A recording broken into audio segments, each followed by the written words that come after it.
totally PC. I'm Steve. It means political Christians, not political Canadians. All right. I'm Steve.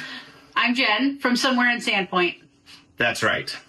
For today's show, we have... Oh my goodness, elections are coming up again. That's for starters. Now, exciting stuff. Keep Bonner County what?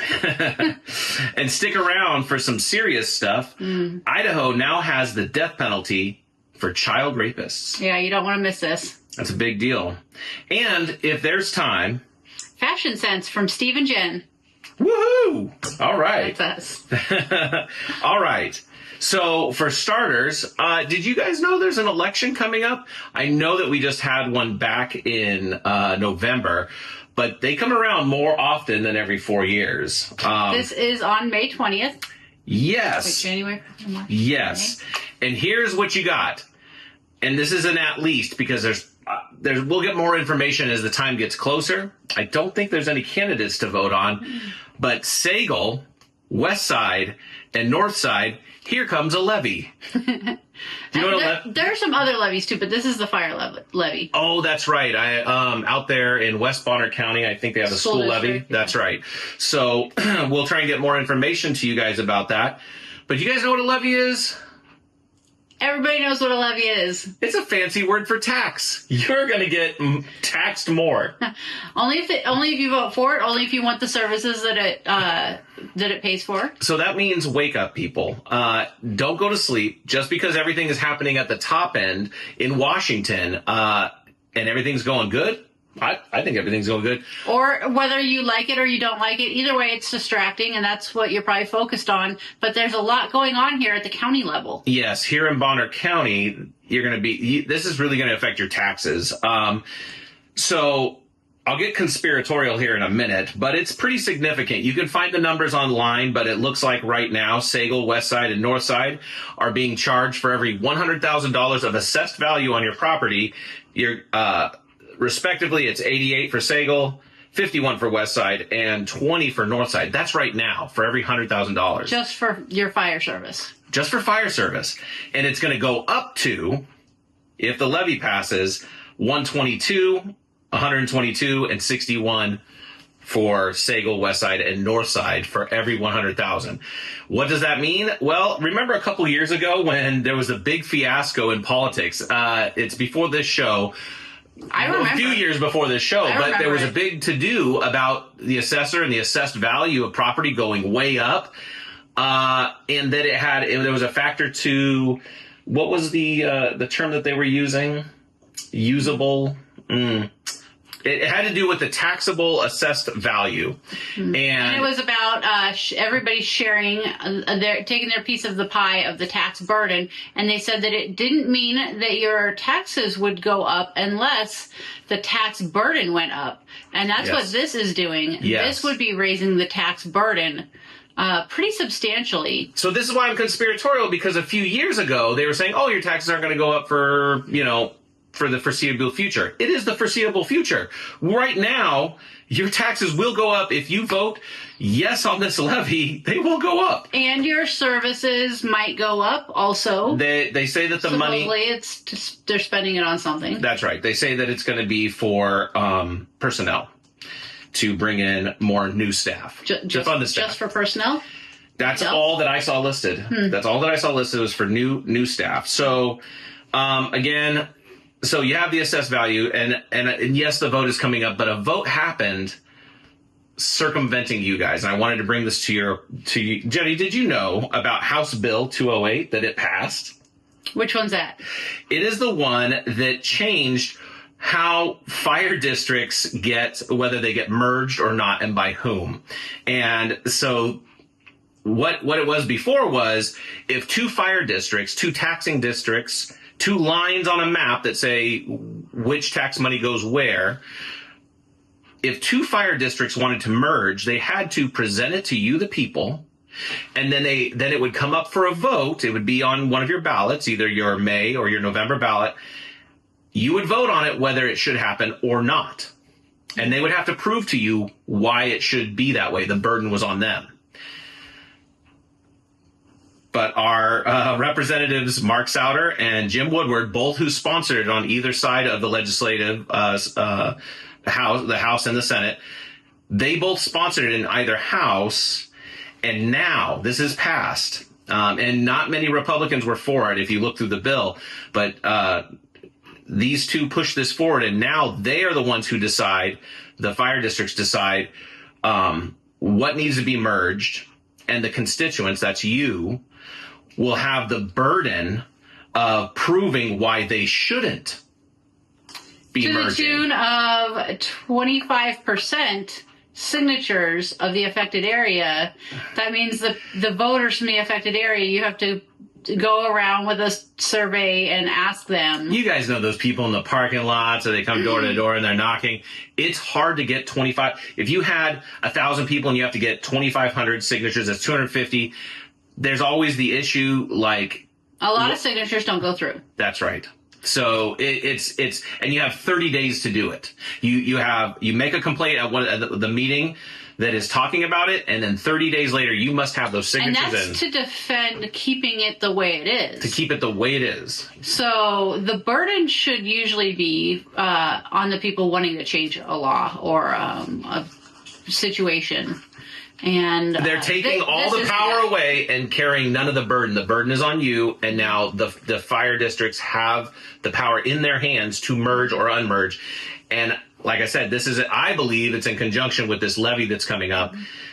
We're not going to tell you how to vote, but I will say that well, yeah, you did have a say in this. You elected representatives that then went and made this pass into law. And those people that devised this bill, mostly Mark Souder, and then so Mark Souder and Jim Woodward both came up with this. And what's suspected is that there is an upcoming merger that they didn't want to consult the public on.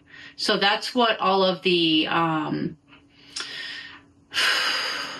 don't want to say drama, but we're simple here. We're going to use the word drama. It didn't pass the test with the Republicans. Republicans aren't for it. No. Republicans all said, well, especially about this, the tax coming up, the May tax. The levy. The tax levy. They are, for the fire district, the Republicans agreed, not unanimously, sorry, but almost unanimously. A strong majority. Yeah, very strong. To vote no on this particular levy. Yeah. So for a myriad of reasons, and you guys can go find those out. But so easy. If you want to vote partisan and you're Republican, you know where a lot of people stand on that. And if you are a Democrat, then you might want to just go the other way, just kind of knowing who's going which way. But if you don't want to vote on your party line, you can go and find out more information on what would actually be what the money is actually being spent on, and whether it's a service that you want. Yep. So that was our for starters. So let's talk about exciting stuff. I'm going to try to keep this exciting. Okay. Bonner County Commissioner meetings. So what happened to that guy, that Cash Commissioner? What's he been up to? Well, we're going to find out now. Oh, my goodness. Okay, I'm going to try and keep this rolling. Okay, so there was a recent county commissioner meeting for the Bonner County Commissioners. It is their normal work meeting where they discuss the things of the county. This happens weekly on Tuesdays. And specifically, each week, they're required within 48 hours before the actual meeting, they're supposed to put out an agenda, and everybody gets to see it. It's a notice of agenda. And anything that they're going to be voting on or talking about has to be on that 48 hours before. Well, this meeting went, I don't want to say sideways. I don't have a lot of good adjectives today. So basically what happened was there was something that was slipped in right at the beginning and said there was going to be an adjustment to the agenda. It already doesn't sound good. And the reason for it is they needed to talk about a loophole that exists that the planning department, they've always known that it exists, about on properties how you can gift or make a minor land division on your property, there's an exemption for families. Like if you want to move grandma in, aunts and uncles, you give them a little piece. Or your children. Or your children. And you subdivide your land, and then it bypasses everything that is about subdividing. That's the loophole. And because the spirit of the law that says the law that says that you can't break your land down, people say, what about for my children? And they say there is a way for you to give it to your children. Don't worry about it. But yes, is that even going to stay? So that's the loophole that exists in the code, and they want to do something about it. But they knew this is coming. About being able to share your land with your children? Yeah, about the loophole about not having to get the same permitting as subdividing to go through that process, that you could use this exemption to do that. Well, and in a lot of places, you wouldn't be able to meet those criteria. You couldn't break your land down. It wouldn't be possible. But if you're in one of those places where you can't break it down, but you still want to break it down for your kids, can you still do that? Not right now. So what has happened is, as of March 25th, what they voted on, that the thing that they described as an emergency and that they had to not tell the public about it, on March 25th, they did a 182-day moratorium on minor land divisions and family exemptions so that they could take care of the loophole problem. Their concern was, if they brought it to the public's attention, that the planning department would be inundated with tons of stuff. And this is specifically from the deputy prosecutor, Bill Wilson, said he was concerned that people would try to submit a bunch of stuff knowing that this was impending, that it was about to go away, so they would put in a bunch of paperwork. So they did it secretly. They just made this, they called it an emergency, had them vote the moratorium in so that no other information could go in. Nobody could come in with a drawing or something, what they want to do with their land, to break it down in subdivisions for families, to put that on hold until they sort out the loophole. So where did all this come from? Well, I'm glad you asked. We spoke about Cash Commissioner Dave Bowman, something we have colloquially come up with. He proposed, his group, which is Keep Bonner County Rules. Yes, they proposed a code amendment concerning banning RV parks and campgrounds in rural areas. So all of this is mixed together, and realistically, my concern was, well, how does it affect you, the people who have property rights, that you have rights to, when you're taking part in these meetings, these commissioner meetings, they're supposed to be taking in public comment, and that is actually part of their decision making, and they have cut you out of it. It was a 2-1 vote. Commissioner Ron Korn was the one who was dissenting. He was the dissenting voice. He voted no. He voted no because he didn't see the term that they used was, it was emergency. And he said, how can it be imminent peril if it's been on the books for years? How are you calling it an emergency? Yeah, and now remember, dissenting doesn't mean the same thing as abstain. He was there, yes. He voted, and he voted no. Yes. What Bill Wilson, the deputy prosecutor, had said about it, he said, we've done this, meaning we've done this to you, on an emergency basis because we didn't want to let people know in advance so that they would come submit stuff. I don't know how somebody could stand up and say that. Out loud. Out loud. That's the quiet part. You keep that part quiet.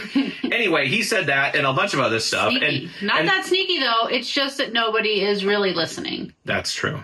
You guys gotta hear this stuff and then do something about it. The real question is, who is Keep Bonner County Rural, and what is their agenda? It sounds like kind of a cowboy country, have some space, leave each other alone, keep it rural, but that's not what it is. It's a group that specifically tries to keep land in large parcels and then not let very many people, make sure that there's not a lot of people living on each one of those parcels. It's like a Bonner County HOA. Well, it's the idea is hypothetically to keep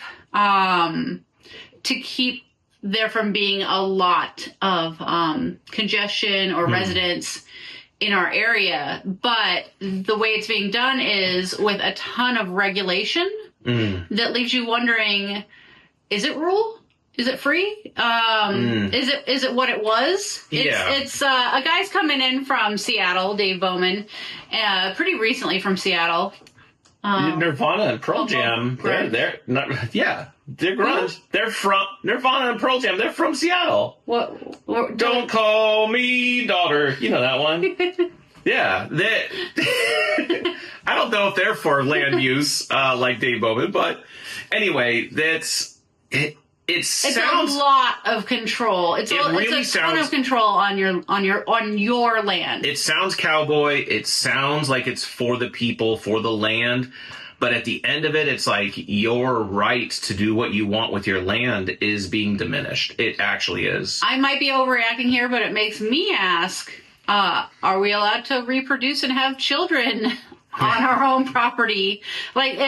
Because they want to keep the population from growing.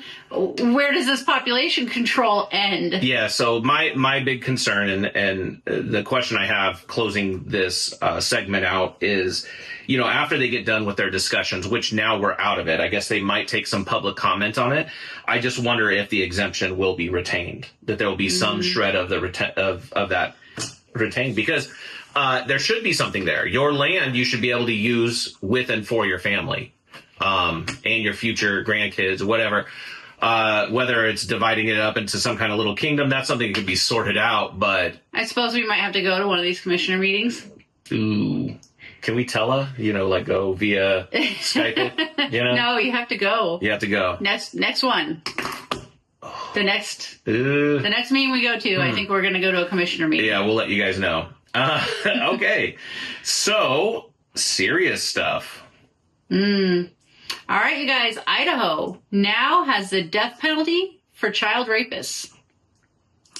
It just got signed into law by, it was passed, I think it was unanimous in the House and almost really close to unanimous in the Senate. And then on March 26th, the governor signed it into law, so there was no challenge there.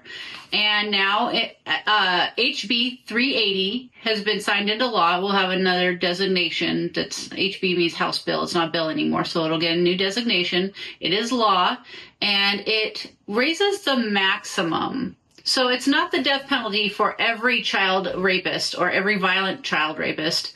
It raises the maximum to the death penalty. And the death penalty in Idaho, if you guys didn't know now, is by firing squad. Yeah, so bullets are cheaper than gas or injection, I guess. Yep. So don't violently rape any kids in Idaho because it is evil. Yeah. And for anybody who just doesn't even know or care about that, hopefully it's a good deterrent because you are likely to get shot to death by a whole bunch of people. This seems like a no-brainer. Like when somebody said death penalty for child rapists, I was like, why isn't that already a thing? Like what? Okay, so we should be ashamed that it's gone on till now. Yeah. And it feels like violent rape of children has only just now become illegal in Idaho. Before, it was like a slap on the hand. They were treating it like it wasn't a very big deal, and it should be. It should be a very, very big deal. And the most vulnerable among us, we should be protecting. Yeah, absolutely. Yep. And now we have that law here in Idaho, and it might get challenged in the Supreme Court. A couple states in the union tried to do this. 2008, it got rejected by the Supreme Court of the United States. Different times, though. It was a different Supreme Court. It was Obama era. Yeah. And the people who passed this now think that it would have a different result if it went up to the Supreme Court. So the next time after July 1st that horrible, hideous crime happens, and if the person is caught, the next one that is caught and goes through all the court and the sentencing and everything, that will probably be challenged and probably be sent to the Supreme Court. And then hopefully it will be upheld. And then probably other states, especially the ones who tried before, other states will probably follow suit and make illegal I perused the violent child rape. I looked through to the tune of the death penalty. I looked through the information and the law on that, and they're also raising the minimums. Yeah. That's a very important one as well, because previously, I don't know what the minimum was. It was a 10 years. I don't know. No. But it was some insignificant amount of time. It wasn't. I don't even know if there was a minimum before. Right. I think it was just up to the judge's discretion. I guess we could look into that, or you guys at home could look into that. But now the minimum is raised up to. It looks like, from what I was reading, it looks like they have a 25-year in prison minimum. Fantastic. It's way better than it was. I don't want a bunch of laws, but I do want law and order. And this definitely can't be part of one of those things. It's crazy. We have on the one side where they don't want us to do anything with our property, and then on the other side they're letting every rapist out to do whatever.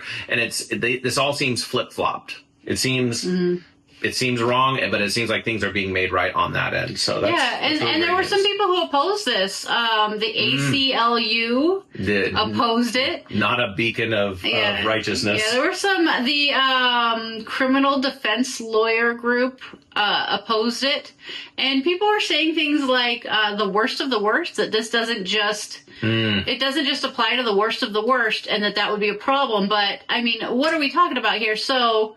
There's the worst of violent child rape, and then there is the best of the worst, the medium of the worst. Like, what else is there that you're saying is an acceptable amount of violent child rape? If you look in the law, it's pretty disgusting. They do delineate all the various ways that this goes down.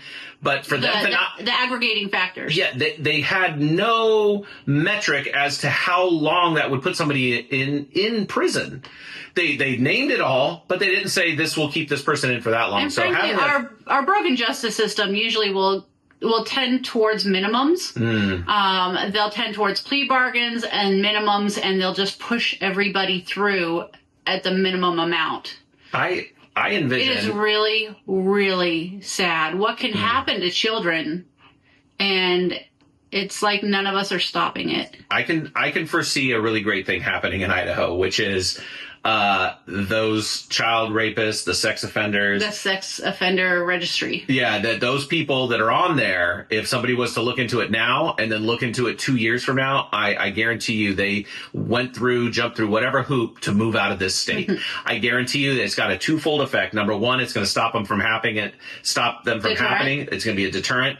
And number two, it's going to get the ones that are existing here now to leave. There won't even be the option for reoffense because it's got a very heavy penalty.